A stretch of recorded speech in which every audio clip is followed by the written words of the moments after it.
굿데이 LA 오늘의 게스트를 소개합니다. 조재형 심장내과의 조재형 원장 모셨는데요. 일리노이 주립대학에서 내과 수련하시고 LA 시더스 사이나이에서 심장내과 수련하셨고요. 지금은 LA 한인타운에서 우리 한인분들 심장 건강을 책임지고 계십니다. 심장, 심혈관 등등 건강 관련 궁금증들 갖고 계신 분들 오늘 이 시간 도움이 됐으면 좋겠습니다. 그럼 바로 모실까요? 조재형 심장내과의 조재형 원장입니다. 안녕하세요. 네, 안녕하세요. 굿데이 LA 애청자 여러분들.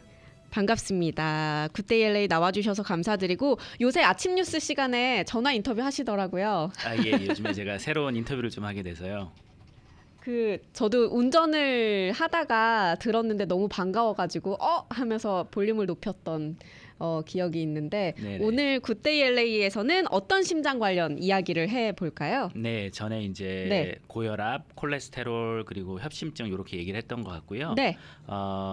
많지는 않지만 그래도 그 시니어들 분들이 많이 앓고 계시는 판막 질환, 심장 판막 질환에 대해서 한번 얘기해 보겠습니다. 심장 판막 질환 요거에 대해서 오늘 이야기를 해볼 텐데 판막을 저는 학교 다닐 때 생물 시간에 배우긴 했지만 뭐 고혈압이라든지 심근경색, 부정맥 이런 것처럼 다른 질병 이름보다는 좀 친숙하진 않더라고요. 자주 듣는 단어는 아니어가지고 그래서 판막이라는 게 뭔지 이것부터 좀 알아보면 어떨까 합니다. 네네. 말씀하신 대로 좀 드문 질환이고요. 그래도 굉장히 중요한 질환이기 때문에 일단 심장은 이제 펌프잖아요. 심장이 네. 이제 우리 몸으로 피를 공급해주는 그런 역할을 하는 펌프기 때문에 이 펌프가 제대로 작동을 하려면 판막이 굉장히 중요하거든요. 그래서 이제 아시다시피 심장에는 방이 두 개가 있고 실이 두 개가 있어요. 그래서 왜 우리가 생물 시간에 이심방, 이심실 그렇게 외웠듯이 네, 뭐 우심방, 우심실, 맞아요. 좌심방, 좌심실. 네. 네, 맞습니다. 그래서 이제 방이 위에 두 개가 있고 좌심방, 우심방, 그 다음에 실이 아래 두 개가 있거든요. 좌심실, 우심실. 그래서 이렇게 네 개의 체인버로 구성이 돼 있고, 그 다음에 이제 대동맥이 있고, 폐동맥이 있고, 그 다음에 그걸 연결해주는 그런 혈관들이 있기 때문에 이 방과 실 사이 그리고 대동맥 사이에 어떤 문이라고 생각을 하시면 돼요. 그래서 방과 실 사이의 문. 예, 문이에요. 그래서 이제 펌프가 작동을 하려면 뒤에 있는 문이 닫히고 심장이 수축하게 되면 혈액이 이제 앞으로 나가고 네네. 그렇기 때문에 이제 문이 닫혔다 열렸다 하는 게 잘 조화가 돼야 심장의 기능이 잘 유지가 되거든요. 그러니까 문이 닫혔다 열렸다가 잘 돼야 피가 이렇게 한 곳으로 그렇죠. 흐르는데 안 그렇죠. 그러면 뭐 역류를 한다거나 그죠. 역류를 할 수도 있고 뭐 샌다거나 뭐 판막이 좁아져 있거나 그럴 수가 있거든요. 예. 그래서 판막이 우리 심장 역할엔 굉장히 중요한데 네. 이제 일반 청취자분들께서 잘 모르시는 이유는 대부분 그 성인들에게서는 이 판막이 다 정상인데 주로 이게 이제 나이가 들면서 네네. 65세까지도 괜찮고요. 한 70세, 80세 되시면서 이제 이 심장이 한마디로 wear and tear가 되겠죠. 오래 사용하다 보니까 이제 문도 왜 우리가 이제 처음에 딱 문을 이제 새 집에 가면 문이 잘 열리고 잘 닫히지만 이제 집이 이제 오래되면 문도 잘 안 열리고 삐그덕거리기도 하고 소리도 나고 닫았을 때 이렇게 안 닫히고 다시 열리기도 하고 그쵸. 뭐 여러 가지 이렇게 문이 이제 퇴행성 질환 같이 이렇게 고장 나는 경우가 있거든요. 네네. 예, 그래서 그런 경우에 이제 판막 질환이 생기기 때문에 70세, 80세 정도 되셔야 이 판막이란 거를 좀 많이 듣고 이렇게 판막 질환이 생기지 보통 60세, 50세, 60세까지도 판막이 다 정상이시기 때문에 그래서 저희가 좀 생소하지. 근데 이 판막은 우리 심장에는 굉장히 중요한 역할을 하고 있어요. 그럼 심장에는 판막이 몇 개가 있는 거예요? 네, 심장에는 판막이 4개가 있거든요. 4개. 예, 그래서 이름이 굉장히 힘들어요, 이게. 이름 힘든 거예요? 예, 굉장히 힘들어요. 배우지 이름부터가 말까요? 굉장히 힘들어요. 아니, 그래도 한번 제가 이 이름을 멘션을 하고 넘어갈게요. 네네. 그래서 일단은 그 피가 이제 우리 몸에서 심장으로 들어오잖아요. 그쵸. 그러면 그때가 이제 우심방이 되고 그 우심방에서 우심실로 가는 판막이 하나가 있어요. 네. 그거를 삼천 판막이라 그러거든요. 이거 굉장히 외우기 힘들어요. 네, 그냥 들을게요. 네, 삼천 판막이라고 해서 3개로 돼 있어서 네. 그 삼천 판막이 있고 그다음에 우심실에 있는 게 이제 폐로 피를 보내는데 거기에 있는 게 이제 폐동맥 판막. 그렇게 폐로 있고. 가는 피를 입구에 있는 문이 또 있고. 예, 그리고 폐로 갔다가 다시 좌심방으로 와서 좌심방에서 좌심실로 갈 때 승모 판막이라고 또 판막이 있고요. 한 바퀴 돈 피가 들어오는 판막이네요. 그렇죠, 그렇죠. 네네. 그 다음에 좌심실에서 대동맥으로 갈 때 하는 판막이 대동맥 판막. 그렇게 판막이 4개가 있는데 이름도 굉장히 힘들고 헷갈려서. 예. 맞아요. 그러면은 그 심장에도 판막이 있고 대동맥에도 판막이 있는 거예요. 그죠. 대동맥과 심장 바로 사이에 예, 거기에 판막이 있어서 총 4개가 있는데 이런 것들이 하나라도 고장이 나면 이제 질환을 갖게 되는 거겠어요. 그렇죠. 그 4개 중에 하나라도 문제가 생기면 네. 정말 큰 심장 질환이 되고요. 어. 다행히도 정상인들에게서는 이 판막이 잘 작용을 하고 있기 때문에 그런 거죠. 한마디로 우리가 이제 매일 숨을 쉬고 그쵸. 살지만 산소가 없으면은 1초도 살지 못하는 것처럼 네. 예, 매일 저희가 심장이 뛰고 있지만 판막이 다 작용을 하기 때문에 그런 거고요. 판막이 조금만이라도 고장이 나게 되면 정말 1분 1초도 살 수 없을 정도로 예, 아주 중요한 역할을 하고 있습니다. 혈액이 한 곳으로 잘 흐르게 도와주는 문이다 보니까 그런 기능을 하는 거다라고 생각을 하면 될 것 같아요. 네, 맞습니다. 피들이 다니는 곳에 있는 문. 네. 그러면 요 판막이 어떤 이상이 생기는지 잘 상상이 안 가요. 그냥 네. 뭐 이렇게 느슨해질 수는 있을 것 같은데 맞아요. 그 외에 다른 어떤 이상이 생기는 거예요? 예, 크게 이제 판막 질환은 2개로 나눠지거든요. 네네. 예, 이것도 이제 굉장히 한국말이 제가 어려워서 한국말이 제가 어려워요? 어제 제가 네이버로 막 찾아봤는데 네. 이제 영어로는 보통 이제 narrow valve라 그러거든요. 그러니까 판막이 이제 좁아져 있다 그래요. 좁아지는 거. 좁아졌다. 그러니까 문이 잘 열려야 되는데 네. 문이 잘 안 열리는 거예요. 그러니까 이제 혈액이 심장에서 밖으로 나가야 되는데 잘 못 나가는 거죠. 그래서 그거를 한국말로는 협착증이라 그러더라고요. 협착증. 예. 허리 협착증은 들어봤는데. 맞아요. 허리에 이제 네. 그 척추 협착증 같이 좁아져 있다는 거거든요. 그래서 이제 예를 들어서 네. 대동맥 판막이 좁아져 있으면 그걸 저희가 대동맥 판막 협착증이라 그래요. 위치에 따라서 이렇게 이름을 붙이면 되는구나. 그죠. 그 4개가 다 좁아질 수 있어요. 그러니까 대동맥 판막 협착증, 승모 판막 협착증, 태동맥 판막 어려워. 협착증.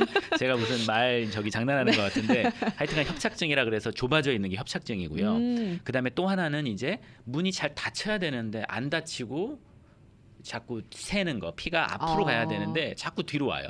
그거를 판막 폐쇄 부전증이라 그래요. 폐쇄 부전증. 예, 폐쇄가 잘 안 돼, 잘 안 닫힌다. 예, 그래서 대동맥 판막 폐쇄 부전증, 태동맥 판막 폐쇄 부전증, 그다음에 승모 판막 또는 삼천 판막 폐쇄 부전증 이렇게 얘기를 하거든요. 그래서 좁아져 있는 거, 그다음에 새는 거 이렇게 2개로 보통 저희들이 얘기할 때 이제 좁아져 있다, 샌다 이렇게 얘기를 하거든요. 그래서 각각 판막에 대해서 좁아진 거, 샌 거 하기 때문에 총 8가지가 되겠죠. 예, 그래서 판막 그러면은 이제 어떤 판막인지, 네. 그리고 이게 좁아져 있는 건지 새는 건지, 또 좁아져 있는 거 새는 거를 저희가 이제 단계를 나누거든요. 그래서 그거를 보통은 이제 경증, 그다음에 중등도, 중증 이렇게 3가지로 분류하는데 저는 환자분들한테 쉽게 그냥 1단계, 2단계, 3단계 이렇게 얘기를 하거든요. 그게 좀 편해요. 그죠. 네. 1단계는 영어로는 그냥 mild, 2단계는 moderate, 3단계는 severe니까 보통은 요게 이제 3단계가 돼야 우리 몸에 어떤 증상이 나타나군요. 1단계, 2단계일 경우에는 주로 증상도 없고 잘 모르시는 경우도 많고 그래서 3단계가 됐을 때만 이제 좀 심각하게 받아들이고 1단계, 2단계는 그냥 그러려니 하고 잘 추적 관찰하시면 될 것 같아요. 청취자분께서 원장님 발음 연습하는 것 같다고. 이거 그거죠. 협착증. 경찰청 창살, 쇠창살은 그런 것 같은. 뭐 어렵긴 하지만 어쨌든 판막이 좁아지거나 새거나 이렇게 2가지로 우리가 생각을 하면 될 것 같아요. 네네. 근데 심장 질환을 갖고 계신 그 모든 분들 중에 이 판막 질환이 차지하는 비율이 어떻게 돼요? 흔해요? 아니면은 좀 뭐라 그러죠? 흔하지 않은 질병이에요? 예, 제가 그 숫자 자체를 네. 제 머릿속에는 없어서 잘 얘기를 못 드리겠는데요. 네네. 심장 질환 자체에서 뭐 한 5% 이내라고 할까요? 그러니까 많이 흔한 질병은 아니네요. 굉장히 드문 질환이고요. 이 나이대에 또 따라 또 달라요. 젊으신 분들한테서는 거의 0%일 거고요. 80세, 90세 된 그 시니어 분들에서 네네. 하면은 뭐 한 10% 20%까지도 나타날 수 있어요.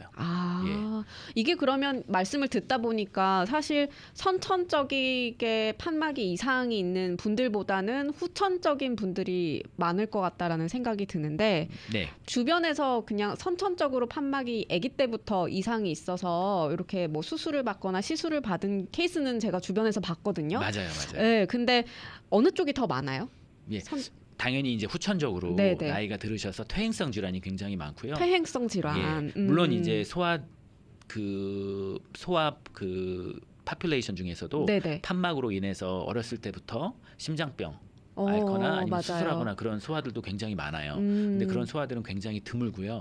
더군다나 요새는 이제 그런 엄마가 이제 임신했을 때 건강검진이라던가 그런 게 잘 돼 있기 때문에 이런 판막 질환이 있을 경우는 굉장히 드물고요. 그리고 있어도 바로 태어나서 수술을 하기 때문에 선천적으로 있는 경우는 굉장히 드물고요. 거의 이제 노화에 따른 노화에 질병이다라고 따른, 생각을. 맞습니다. 그래서 보통 퇴행성 질환이라고 생각하시면 되고요. 네. 판막 질환 그러면은 나이대는 그냥 7, 80, 90대 요 정도로 생각을 하시면 돼요. 예. 던지네스 통계님께서 고혈압이 오래되면 판막에 문제가 생길 수 있나요? 라고 질문을 주셨는데 노화 말고도 다른 원인이 있나요? 이렇게 고혈압이라든지. 예, 이거 아주 좋은 지적이시고요. 네네. 그 일단은 나이가 들면서 퇴행성 질환이기 때문에 노화에 의한 판막 질환이 가장 흔하고 물론 이제 노화가 되시면서 이제 고혈압, 당뇨, 콜레스테롤 같은 그런 만성 질환이 있으면 더 이제 노화가 빨리 되기 때문에 당연히 고혈압이 있으신 분들에게는 판막 질환이 많겠죠. 이렇게 생각하시면 돼요. 네네. 이제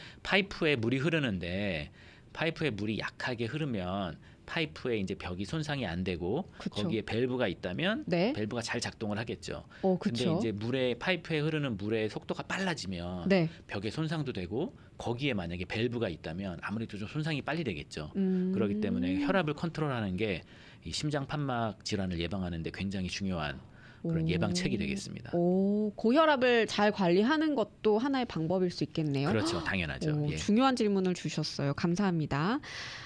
이렇게 그 원인을 좀 알아봤는데 판막에 이상이 생기면 아까 뭐 쉽게 말해서 1기, 2기, 3기 이렇게 나눈다면 네. 증상은 3기부터 나타나는 거예요, 그러면? 네, 어떤 증상이 나타나는 거예요? 네, 보통 1기, 2기, 1단계, 2단계에 대해서는 거의 증상이 없으시고 3단계에서만 증상이 나타나요. 심장 관련 질환은 다 예. 증상이 없는 것 같아요. 맞아요. 초반에는 증상이 없기 때문에 근데 어떻게 그러지 싶기도 해요. 왜냐하면 가장 중요한 우리가 살 수 있는 어떻게 보면 좀 원초적 기본적인 기관인데 예, 조금만 문제 생겨도 그럼 증상이 있으면 좋겠는데 그죠, 대부분이 그렇죠. 없네요. 맞아요. 어떻게 보면 또 아람님이 얘기하셨듯이 네. 좀 빨리 증상이 있으면 어떻게 보면 빨리 진단이 되고 빨리 치료가 되지 않을까. 네. 근데 저는 또 이렇게 생각을 하거든요. 이게 우리 몸이 조금만 이상이 있어도 잘 견디게 설계가 돼 있구나. 많이 망가져야 우리 몸이 이상이 가게끔. 그러니까 1단계, 2단계까지는 잘 방어를 하고 있다가 네. 3단계가 되면 그때 이제 증상이 나타나게끔. 또 어떻게 보면 또 그렇게 생각할 수도 있고요. 긍정적으로 보면 좀 그죠? 그러네요. 예, 저는 긍정주의자니까요. 네. 그러면은 1기, 2기 때는 모르다가 3기 정도 되면 어떤 증상들이 나타나기 시작하나요? 네, 그래서 이제 3기도 증상이 다 있는 건 아니세요. 그러니까 1기, 2기는 거의 100% 증상이 없고요. 네네. 3기도 3기 초반이면 거의 증상이 없으세요. 3기 후반에 가야 증상이 있는 경우가 있기 때문에 예, 그래서 이 증상들은 여러 가지 증상이 있는데요. 네. 가장 중요한 증상은 판막 질환 그러면은 그냥 숨이 차다. 숨이 차다. 예, 숨이 차다. 그래서 초반에는 이제 걸어 다닐 때 숨이 차고 쉴 때는 괜찮고. 예, 왜냐하면 걸어 다닐 때는 심장이 좀 일을 많이 하니까 그쵸. 아무래도 판막이 좁거나 세면 이제 숨이 차고 쉴 때는 심장이 일을 많이 안 하기 때문에 증상이 없고 걸어 다닐 때만 증상이 있다가 이 판막 질환이 심해지면 그냥 가만히 있어도 숨이 차는 증상이 있으시거든요. 네. 예, 그래서 숨찬 게 가장 숨찬 거. 예, 숨이 걸을 차다. 때 숨찬 걸을 때 거. 숨이 차다. 그게 가장 중요하고요. 또 이제 어디에 있는 판막이냐에 따라서 좀 증상이 다르거든요. 그래서 우리 몸에 이제 좌측에 있는 판막, 이제 대동맥 판막이나 승모 판막 같은 경우에는 우리 몸으로 피를 보내주는 그런 판막이에요. 네네. 그렇기 때문에 이 판막이 잘 작동을 안 하면 우리 몸으로 전신으로 피가 안 가기 때문에 머리로 피가 안 가면 이제 어지러울 수 있고요. 그러다가 피가 너무 많이 안 가면 쓰러질 수도 있고. 예, 네. 또 심장으로 피가 안 가면 가슴이 아프고 협심증 같은 증상이 나타날 수도 있고요. 그리고 판막이 이제 피가 앞으로 안 간 것과 동시에 뒤로 쌓이잖아요. 혈액이 네네네. 이제 그렇게 되면 뒤로 쌓이는데 그게 이제 폐에 쌓이거든요. 그럼 폐에 혈액이 많아지면 숨이 차니까. 예, 그래서 왼쪽에 있는 경우, 그러니까 대동맥과 승모 판막 같은 경우는 그런 증상이 나타나고요. 또 이제 오른쪽에 있는 판막, 삼천 판막이나 폐동맥 판막 같은 경우에는 이게 이제 폐로 혈액을 공급해주기 때문에 이 판막이 좁거나 세면 폐로 피가 안 가기 때문에 또 숨이 찰 수 있고요.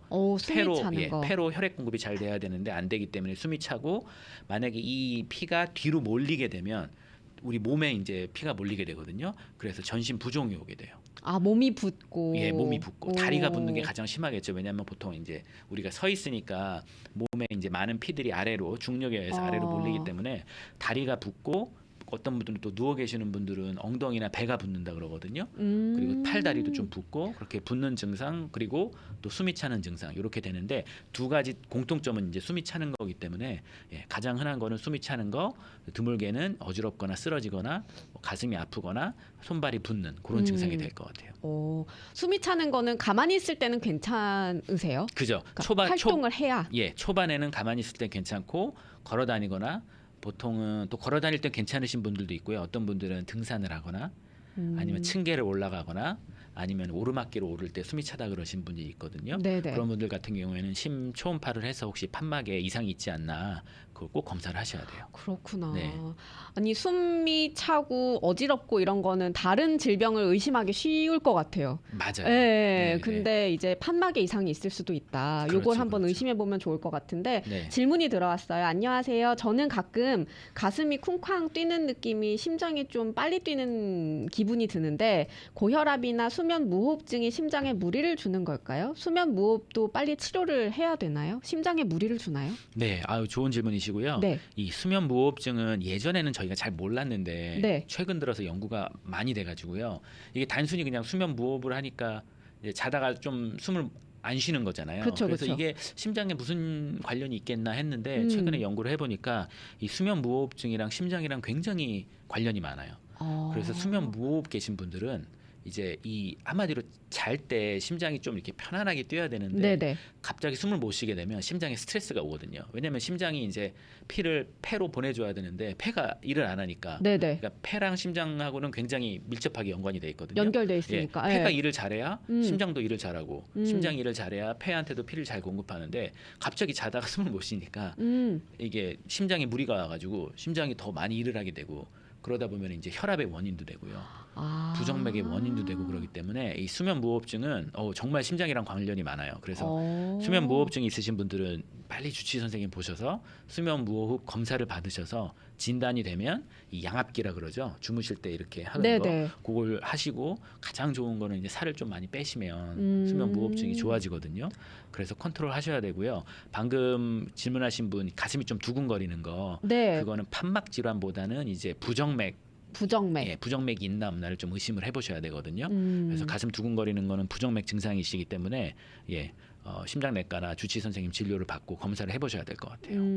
요거는 그러면은 꼭 한번 닥터 오피스에 찾아가야 할 만한 증상이긴 하네요. 당연하죠. 반드시 빨리 보셔서요. 왜냐하면 네. 가만 놔두면 이제 수면 무호흡증이 심해지고 그렇게 되면 혈압도 오르고 네. 이제 가슴 두근거리는 거에 이제 부정맥이신데 가만 놔두면 더 병이 진행이 될 수 있기 때문에 예, 빨리 진단을 하셔서 빨리 치료를 하면 또 완치될 수도 있고 그러니까 네. 예, 꼭 의사 선생님을 보시기 바랍니다. 병이 커지기 전에 빨리 해야 될 것 같아요. 질문 주셔서 감사드리고요. 청취자분들의 질문이 또 몇 가지 남아 있는데 광고를 잠깐 듣고 와서 여쭤보도록 하겠습니다. 잠시만 기다려 주시고요. 오늘은 조재형 심장내과의 조재형 원장 모시고요. 심장 판막 질환에 대해서 이야기를 나누고 있습니다. 약간 생소한 질환이라서 알아가는 재미가 또 있는 것 같아요. 예, 익숙하지 않지만 네네. 청취자 질문들을 조금 이제 하나씩 풀어볼게요. 이분은 일단 조재영 박사님 너무 자상하게 설명 잘해주시고 따뜻하신 분 같다고 칭찬을 한 바가지 감사합니다. 하시면서 감사합니다. 한번 상담을 심장 관련 질환으로 상담 받고 싶은데 메디케어 보험 받으시는지 여쭤봤어요. 근데 이거 청취자분들이 보험도 중요하시잖아요. 네, 맞습니다. 네, 그래서 보험도 한번 언급을 해주시면 좋을 것 같아요. 메디케어 갈 수 있나요? 예, 당연히 메디케어는 그 두 가지가 있는데 오리지널이 있고 HMO가 있는데요. 네네. 두 가지 다 받고 있고요. 그리고 PPO 보험도 많이 받고 있고 또 저는 메디칼 보험도 지금 연결이 돼 있거든요. 그래서 메디칼 환자분들도 저는 제 꿈은 이제 보험에 관계없이 모든 환자들을 진료하는 게 제 좋다. 꿈이라서 저는 근데 또 보험이 또 너무 많으면 이제 저희 직원분들이 일하기가 굉장히 힘들어져서 복잡하죠. 적정 선을 지키면서 그래도 최대한 많이 받으려고 하고 있는데 저희 오피스에 전화 주시면 네. 저희 직원들이 상담을 해드릴 거니까요. 네. 예, 일단 전화 주세요. 네, 주소 알려달라고 하셔서 주소는 제가 개인적으로 답변을 드렸고요. 네. 그리고 초진 상담 갈 때요. 네. 처음 이제 선생님 방문하실 때 2년 전쯤 부정맥 집에서 일주일 모니터 검사한 기록 직접 가져가는 게 좋을까요? 아니면 미국 오피스에 한인 닥터 진료 기록이 있긴 한데 온라인으로 보낼 수 있는지 궁금하다고. 초진 때 어떻게 해야 되는지 좀 알려주세요. 그렇죠. 일단 가지고 계신 기록은 다 가져오시면 정말 너무 좋고요. 뭐든 간에. 예, 뭐든 간에 다 가져오시면 네. 제가 이제 진료를 할 때 굉장히 도움이 많이 돼요. 왜냐하면 부정맥 같은 경우는 전에 네. 말씀드렸다시피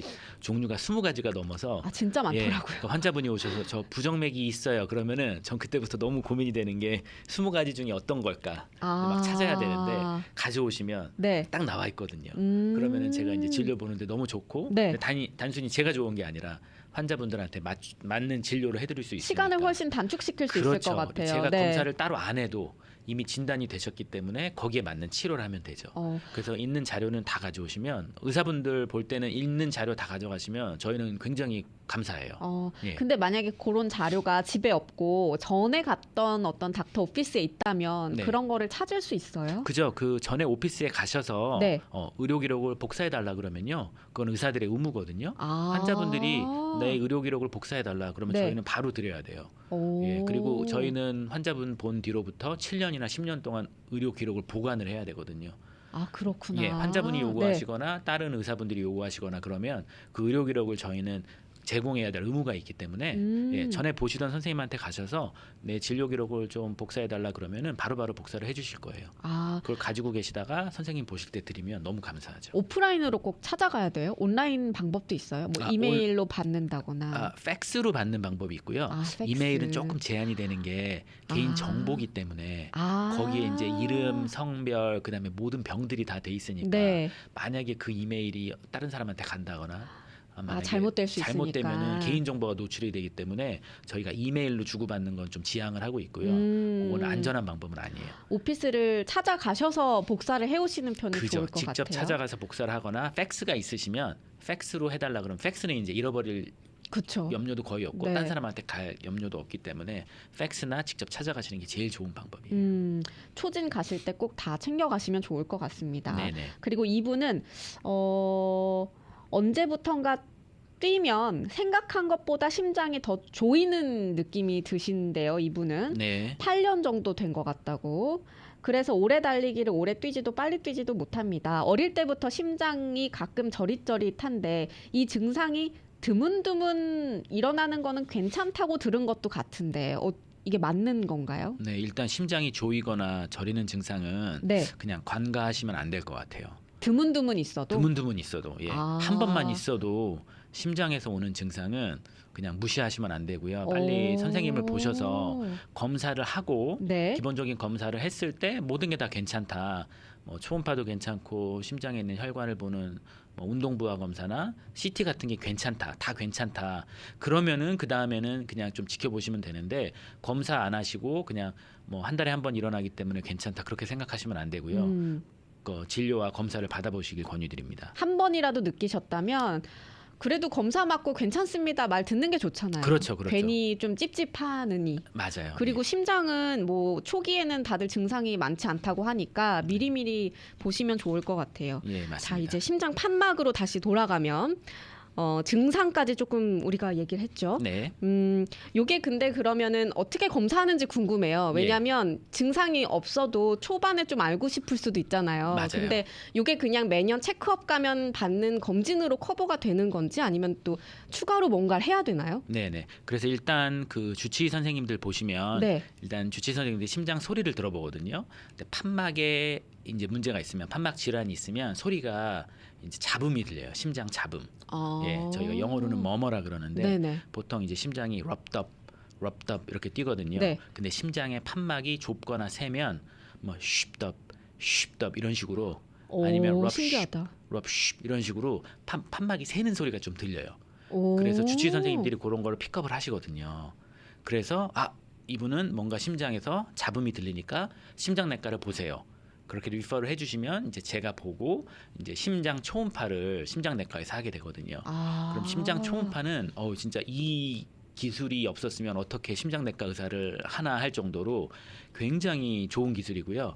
이 초음파로 딱 보면은 이 판막이 열리고 닫히는 게 다 보이거든요. 판막이 새는 것도 보이고 저희가 거기 압력을 재서 심장이 이제 압력이 높아져 있는지 압력이 높아져 있다는 건 판막이 잘 안 열린다는 거거든요. 압력도 나와요? 예, 심장의 압력도 나오고 네. 사이즈도 나오고 거기에 피가 흘러가는 속도를 저희가 잴 수가 있어요. 그래서 뭐 1 meter per second, 2 meter per second 이런 식으로 다 속도를 피의 혈류의 속도를 잴 수가 있고 속도를 압력으로 바꾸고 심장의 사이즈, 판막이 열리는 거 닫히는 걸 다 볼 수가 있거든요. 그래서 심장 초음파는 진짜 이 심장 판막 질환을 진단하는데 없어서는 안 될 중요한 도구거든요. 그래서 그거 하나만 해봐도 모든 판막들을 다 볼 수가 있어요. 예.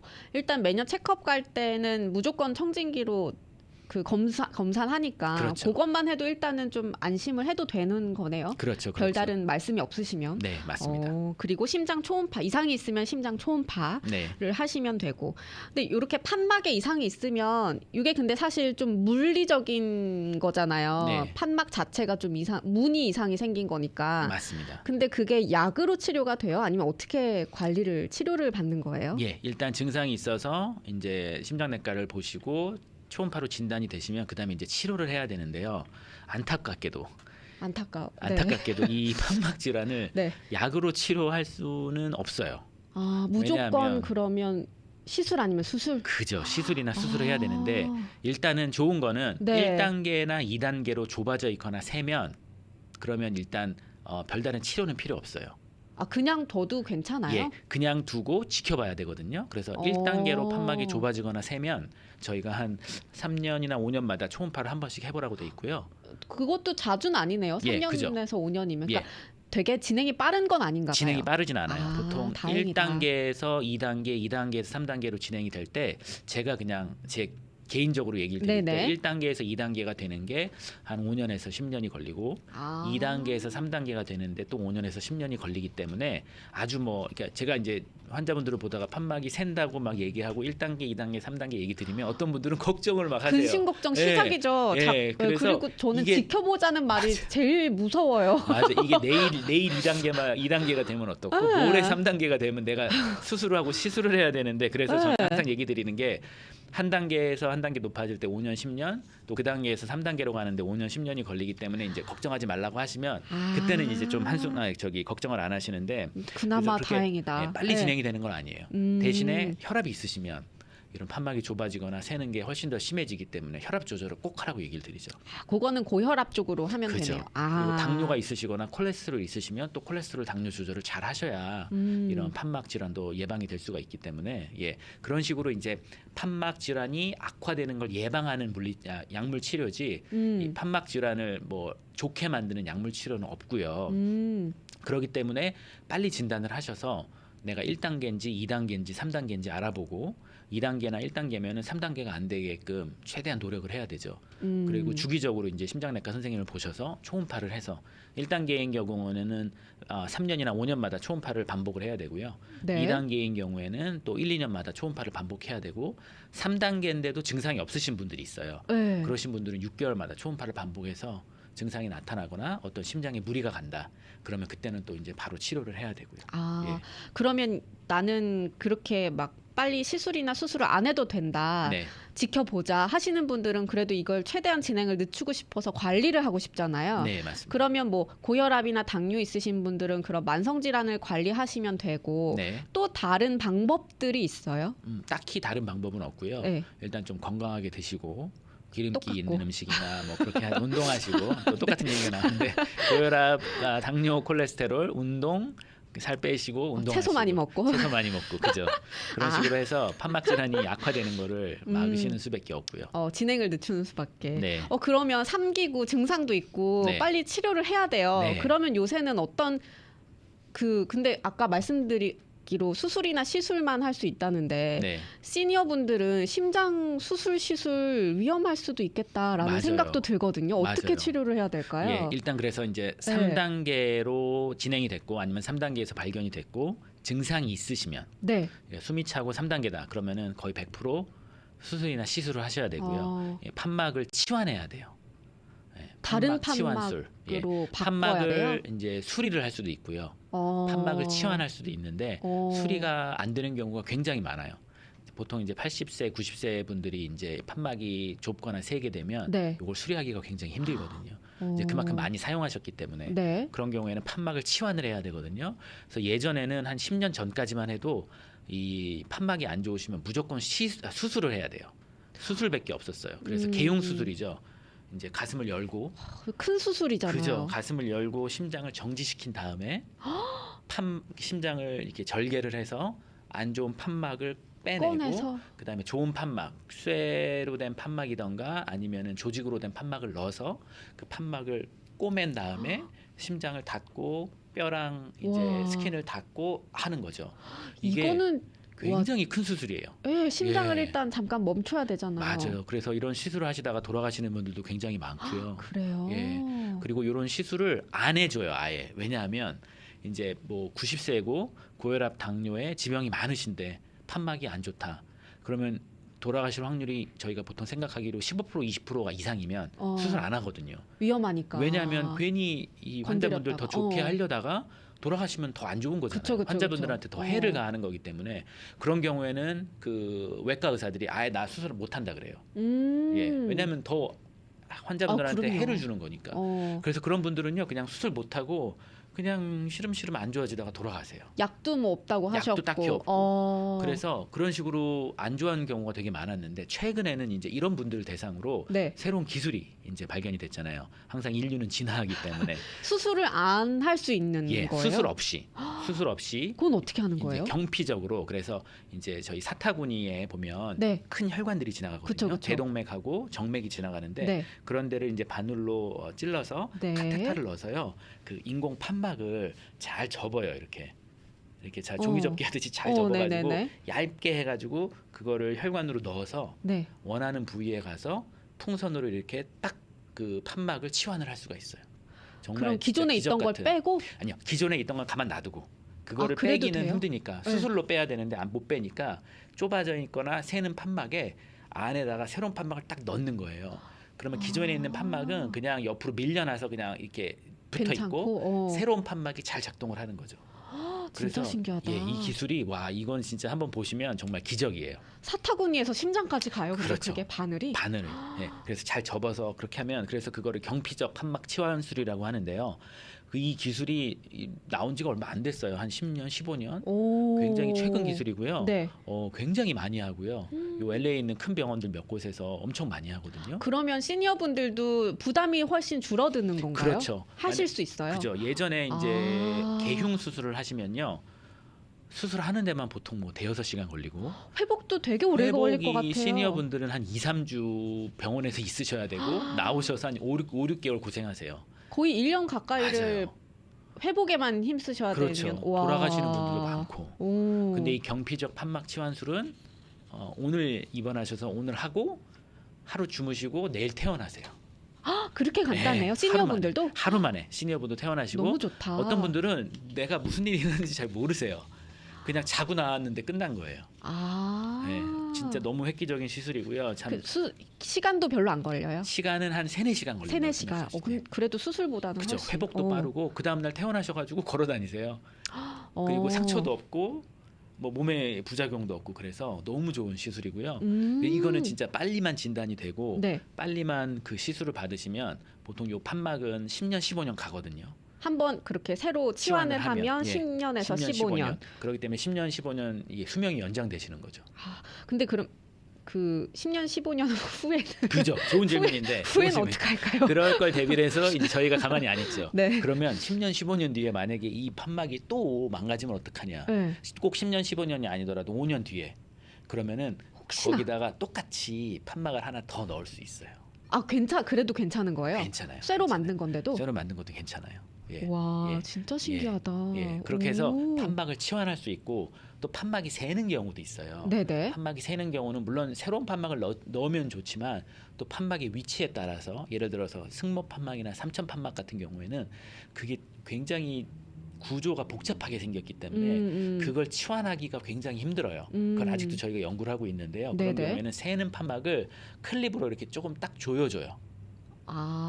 치환하기보다는 그거를 이제 저희가 마이트라 클립, 뭐 트라이커스피드 클립 그렇게 얘기를 하는데 판막이 이제 새니까 그걸 딱 클립으로 조여주면 새는 게 3단계에서 1단계가 돼요. 그것도 정말 기적 같은 치료거든요. 그렇죠. 예, 그 치료법이 나온 거는 한 5년, 5년, 7년 그 정도밖에 안 근데 되고요. 다들 예후들이 없대요. 5년, 10년밖에 안 되긴 했지만 네. 그런 시술을 받으신 분들은 건강하게 다시 지낼 확률이 높으신가요? 그렇죠. 제가 보기에는 한 95% 정도 와. 환자분들한테서 성공률이 높네요. 그죠. 굉장히 좋고 일단 성공률도 높고 위험성도 적죠. 예, 거의 이런 시술 받다가 돌아가시는 분은 거의 없다고 보시면 돼요. 그렇구나. 예, 위험성도 적고 성공률도 좋고 그리고 환자분들이 급격하게 좋아지는 게 보여요. 어떤 분들은 몸이 붓고 숨쉬기 힘든데 그 시술 받고 나셔서 다음 날 붓는 게 막 싹 사라져요. 예, 하루아침에. 어떤 분들은 몸에 이제 이게 판막이 이제 새거나 그러면 몸에 물이 많이 쌓여서 몸이 많이 붓거든요. 시술 받고 나시면요, 제가 어떤 분은 하루에 한 6리터의 소변이 나오셔요. 판막이 제대로 작용하니까 하루에 6리터, 그 다음 날 뭐 4리터, 그 다음 날 2리터 해가지고요, 몸무게가 진짜 한 일주일 만에 한 10kg가 빠지세요. 그러니까 그만큼 몸에 있는 독소도 다 배출이 된다는 그렇죠. 거잖아요. 판막 질환 때문에 몸에 이제 부종이 생겨서 그 물이 다 빠지는 거죠. 그래서 굉장히 획기적이고 혁신적인 치료고요. 시술은 굳이 미루지 않아도 그럼 돼요? 그죠. 그거는 미루실 필요가 없고 증상이 있으시고 3단계로 좁아졌거나 새거나 그러면 바로 가셔서 시술하시면 바로 좋아질 수 있기 때문에 너무 진짜 기적적인 치료라고 할 수 있겠어요. 너무너무 잘 됐네요. 네. 판막 질환, 판막의 기능부터 해서 증상, 원인, 또 치료 방법까지 오늘 설명을 해주셔서 너무 감사드리고 우리 청취자분께서 조재영 박사님 너무너무 최고라고 문자들을 막 보내주고 계시고 감사합니다. 존경합니다 해주신 분도 계시고요. 네네. 그리고 지금 선생님 주소랑 이름, 전화번호 부탁드려요 하셨는데요. 제가 개인 카톡으로 답변도 드리겠지만 한 번 더 말씀을 좀 드리자면 조재형 심장내과고요. 전화번호가 213-908-6434번입니다. 213-908-6434번입니다. 주소가 2727 웨스트 올림픽 블루버드죠? 네. 네, 여기가 그 올림픽 한남체인 건너편이더라고요. 네, 맞습니다. 한남체인 건너편 뱅크 오브 홉 건물입니다. 네, 거기 208호라고 맞습니다. 해주시면 되겠습니다. 문의 주신 분들은 제가 개인적으로 다 답변을 드리도록 하겠습니다. 오늘 판막 질환에 대해서 설명해 주셔서 정말 감사드리고요. 네네. 바쁘시겠지만 다음에도 또 나와주셔서 우리 청취자분들께 좋은 정보 많이 주시면 좋겠습니다. 네, 청취자 여러분들 주말 잘 보내세요. 네, 안녕히 가세요. 네, 고맙습니다.